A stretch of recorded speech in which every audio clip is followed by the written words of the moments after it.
If you love cars or hate them, if you drive a lot or just jump out of their way, then you'll be interested in these two cars.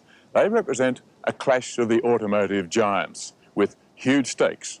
They're after your dollar, and whether they succeed or not will affect the livelihood of tens of thousands of people. The new Mitsubishi Sigma is the latest version of a Japanese design but Australian manufactured model that has become the top-selling four-cylinder car in this country.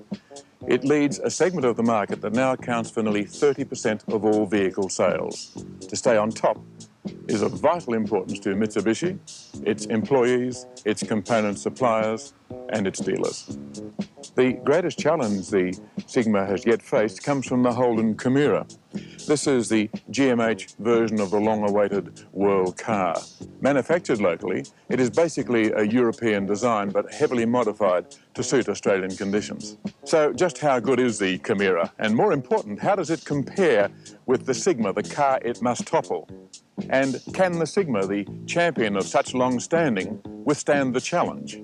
Well, even the most avid viewer of television would have difficulty in learning much about the cars from watching the commercials. The Sigma is shown breaking panes of glass, and the Camira rises through the floor as though intruding upon the set of Close Encounters of the Third Kind. Well, we're proposing a different sort of encounter. We're going to take these two cars on the toughest test that we could devise. We're going to drive them across Australia on virtually every type of road that you might reasonably be expected to drive upon. If things go wrong, we'll show you. We'll tell you what car does what things better than the other. And at the end of the test, we'll pick a winner.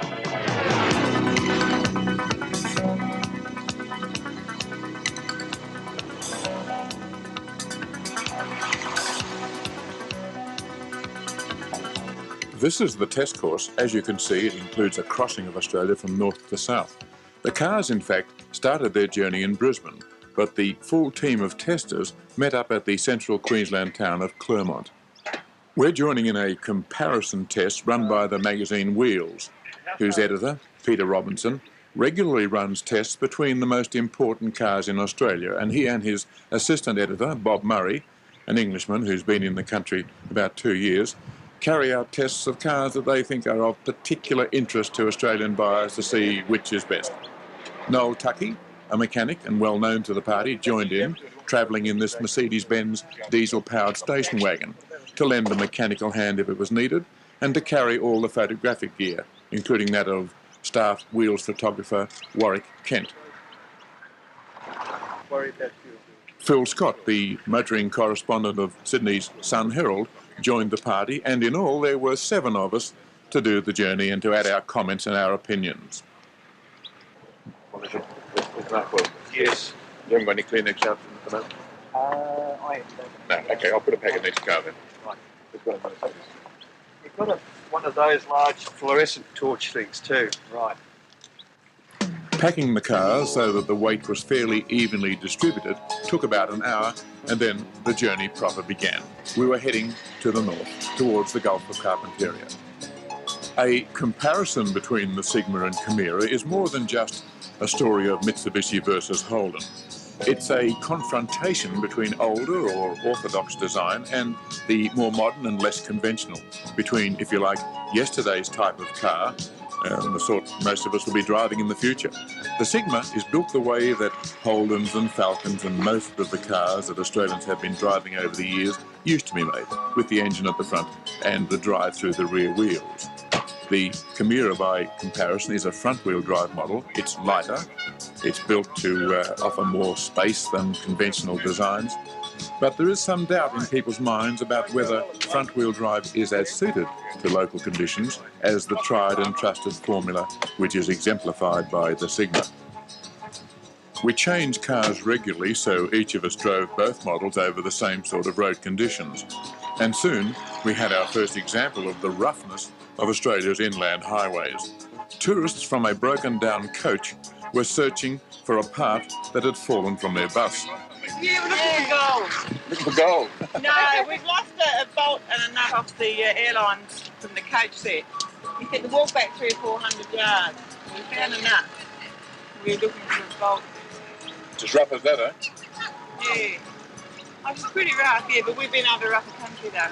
Yeah. We've been working this for a while, Yeah. you know? What happens if you don't find it? Well, we don't know yet. We'll be, We'll be camping here.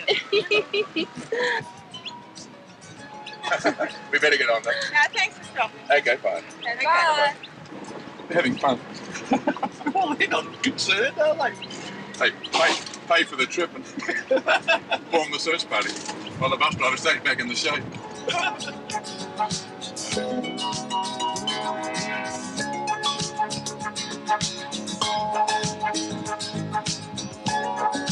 The second morning of our journey, and about as far north as we're going to go. This is Normanton on the Gulf of Carpentaria. The cars have travelled more than 2,100 kilometres from the start of Brisbane, and since we met up at Claremont yesterday, we travelled something like 1,200 kilometres in just on 13 hours.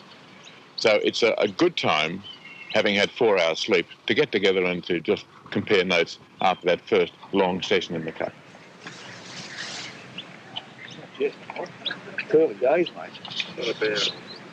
Any really noticeable difference as far as front-wheel drive and rear-wheel drive is concerned? Oh, sure, yeah. From a front-wheel drive car on the sandy stuff tends to fall just a touch. It's not A bit more nervous. A bit more nervous, sure. I think that on some conditions that you get the back of the Sigma dancing around a little bit, but it's really nothing to worry about.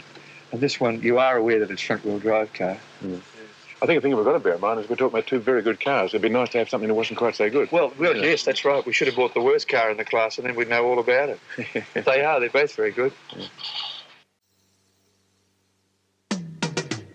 The Camira has a 1.6-litre four-cylinder engine, while the Sigma was using the 2-litre 4.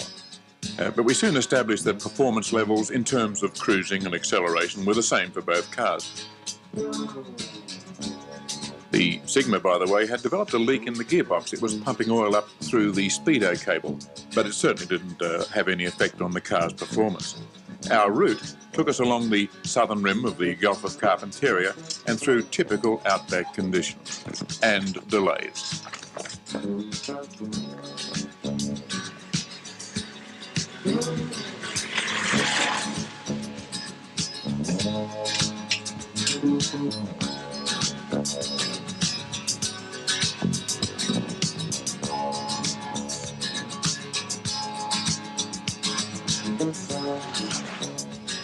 One 125 years ago, Augustus Charles Gregory came to this place, the Bino River, on his journey across northern Australia.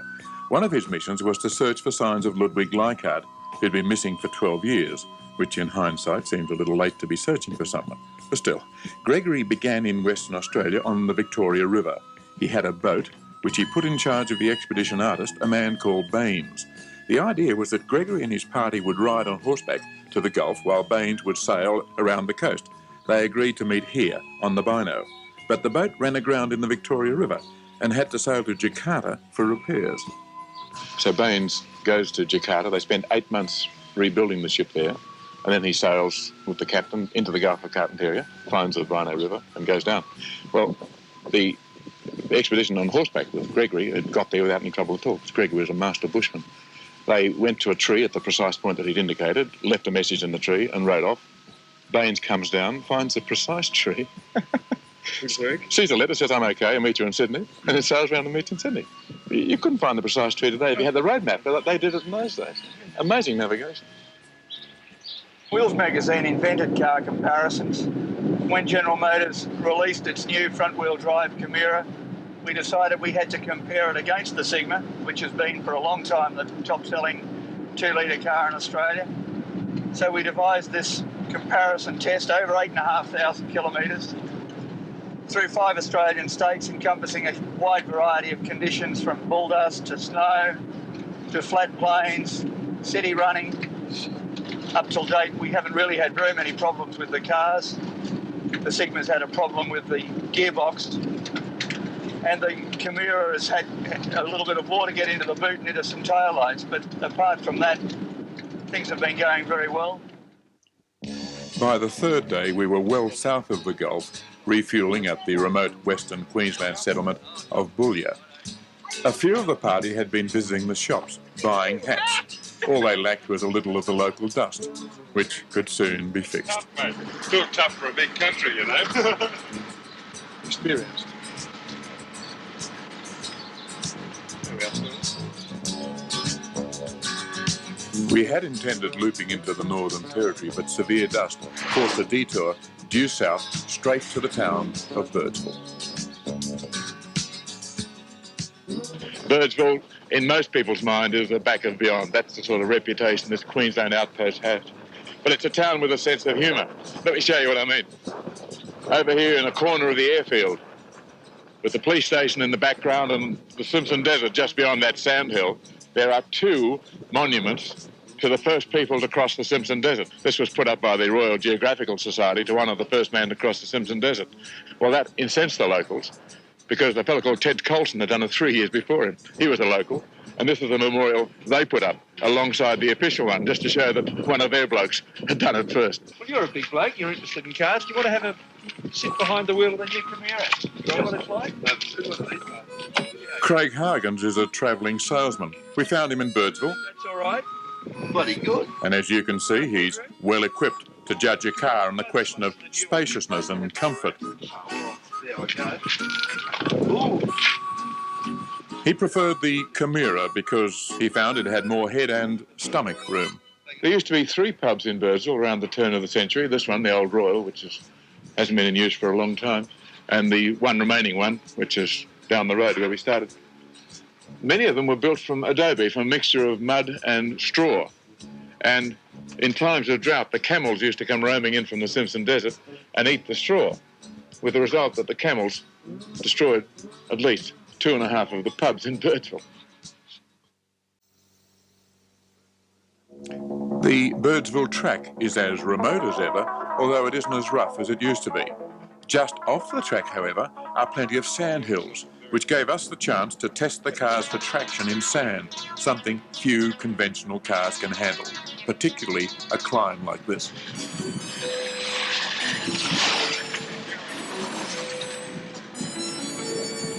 The Sigma had a little bit of axle tramp in the sand, but did remarkably well.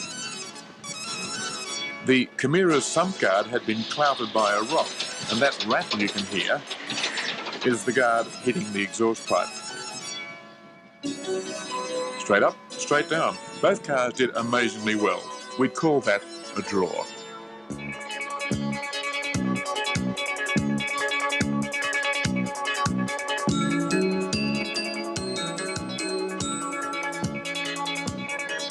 The early stages of the Birdsville track up here in the north take you across Sturt's Stony Desert, an incredible region of polished ironstones. The explorer Charles Sturt walked and rode a horse across this region in 1845. He called it the cobblestones of hell. He was trying to find his way to the inland of Australia. He kept on towards the horizon, and out there Charles Sturt went blind. Whether we really get tyres. I think too that we'll probably go through The hazards facing travellers these days may be less extreme, but there are problems. Stones were causing the Mercedes some distress, puncturing its tyres and putting holes in the fuel tank. Leaks we fixed with the bushman's bandage of soap mixed with strands of rope. It's a lovely car, there's no doubt. But how's this Noel Tuckey could see his mount running out of tyres and fuel on the Birdsville track and stranding him in literally the back of beyond, which is probably why he was looking so worried. Got a hole in the fuel tank. The wagon had been heavily laden, of course, and usually travelled at the rear of the convoy in the worst dust, but it did give the most comfortable ride. I think it proves that you can't just take a European car and expect it to cope with the worst conditions which Australia can provide. They're wonderful cars in the city and on the bitumen, but when you get them out here in conditions which Europe simply doesn't have, then they're not really suitable. The locals don't drive them. The inland roads pound and shake a vehicle, and if there's any weakness, something will break. There aren't many signs on the Birdsville track, but this fella has managed to run off the road and hit one. His four-wheel drive, carrying Dave on a lonely journey solo right around Australia, has broken his steering, took him off the track and collected the signpost. The nearest garage is at least 600 kilometres away, and breakdowns can be both costly and nerve-wracking in this part of the world. Radio through. How am I going to get one of these? Well, it's going to take days anyway. Yeah. I mean, I'll probably leave my vehicle out here by the time I come back, there'll be nothing left. So we put Dave in one of the cars and then drove him towards the nearest homestead, the cattle station Clifton Hills. It lies right on the junction of the Stony Desert and the Simpson Desert. It's a cattle station. It's the third largest property in all of Australia, sprawling across more than 27,000 square kilometres of desert.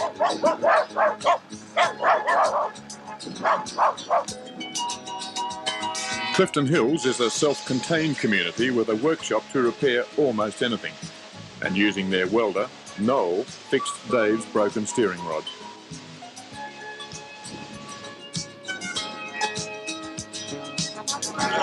Thanks a lot. Well, he's still grinning, and thus we left Dave to hitch a ride back to his four-wheel drive whenever the next vehicle came, heading north. When I first drove the Birdsville track, that was once every fortnight. These days, you're likely to strike vehicles more often.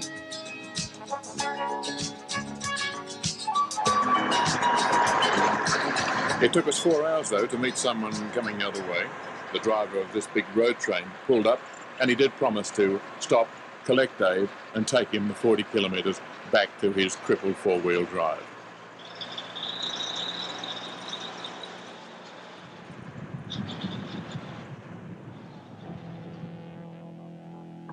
This is cattle country, and the Birdsville track is a cattle track, put through last century to bring cattle fattening in the fine grazing lands in southwestern Queensland down to the markets of South Australia. But there's no permanent surface water here, so the cattle had to find some way to survive, or the people who drove them down did. And they drilled a series of bores down to reach the Artesian Basin. And one day's walk apart, these bores now lie along the Birdsville track. Because the water comes from around 1,000 metres below the surface, as you can see, it comes out almost boiling hot. So drains have been dug down to the lower levels where the cattle, maybe 500-600 metres away, drink the cooled bore water.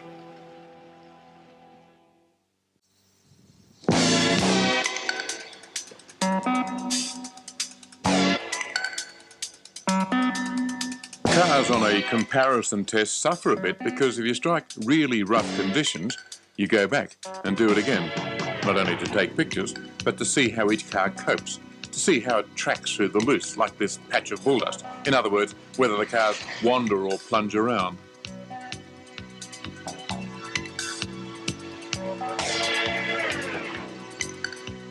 And afterwards, we spend time examining the cars for any signs of dust having intruded. And of course, we make a thorough examination for any signs of damage.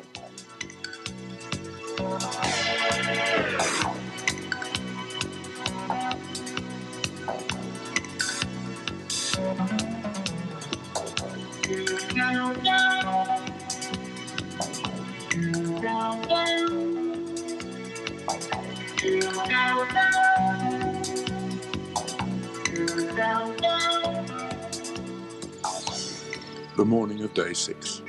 Parachilna is on the western boundary of the Flinders Ranges. This morning is to be devoted to photography, so we have to look our best. And while Noel stays at the pub to fix the fuel tank on the wagon, the rest of us decide to head for the Parachilna Gorge. Wheels magazine needs pictures for a colour spread, and the cars get their first shower.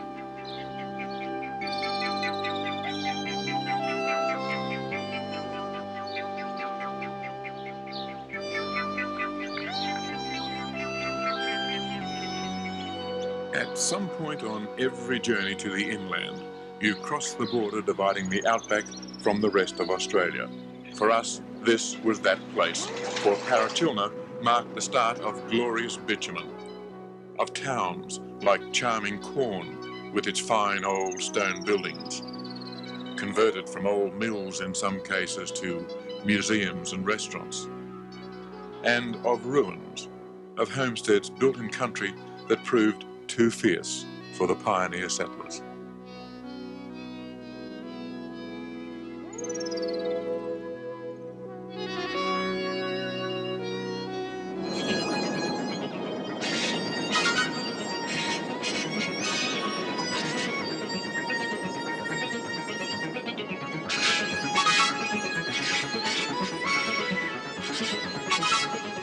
A night's motoring took us from South Australia into the alpine country of Victoria.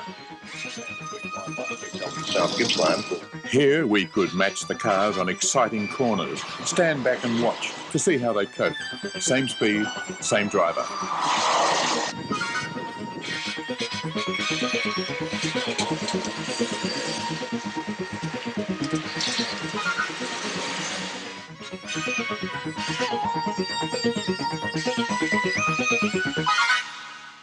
One week's motoring, 7,500 kilometres over a wide variety of conditions.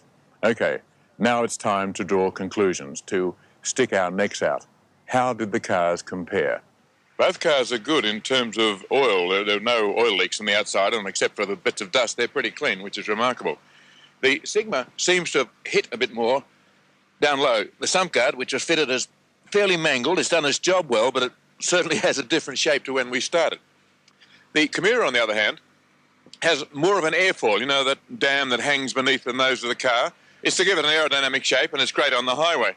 But it has helped to shovel a bit of dirt up front. This part here, I mean. Yesterday, I hit a very large patch of dust, and it shoveled it right up through there and laid it on top of the engine. It's blown away, but if you're driving one of these in very deep dust, just be a bit wary about that. It can act like a scoop. How are they for boot size? Well, the Sigma holds a lot, as you can see. But the Camira's boot is cavernous. It's much bigger. On the Sigma, a rear door dropped on its hinges and chafed the ceiling rubber. Several things shook loose, including a rear radio speaker, but dust sealing was good, whereas the Camira showed smudges of dust.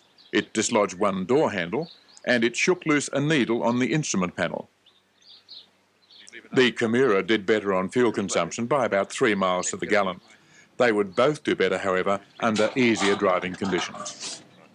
The instruments are easy to read. Visibility in both cars is very good. Driving position is comfortable. Both cars impressed with their strength and reliability. Opinions were mixed, however, on the rough road ride. Some preferred the Camira, but the majority favoured the Sigma. So now it's time for the team to vote. I think I'd have to go for the Camira, Evan. For city-based people, the Camira would be the better car. Bob Murray? It goes beauty. It's very easy to drive and light, and it's a delightful car, and I'd have it every time. Noel Tuckey? I think I'd pick the Sigma, Peter, over the two. Mainly because I think the Sigma has more in reserve as far as durability goes. It's built to last a longer period. Peter Robinson? That's the voice of practicality. I enjoyed driving the Camira. It is fun to drive. It's a car that could be used for shopping around any of the capital cities, and yet you could jump in the car and spin it off down to Melbourne or up to Brisbane at the weekend and have a thoroughly enjoyable, practical time in it.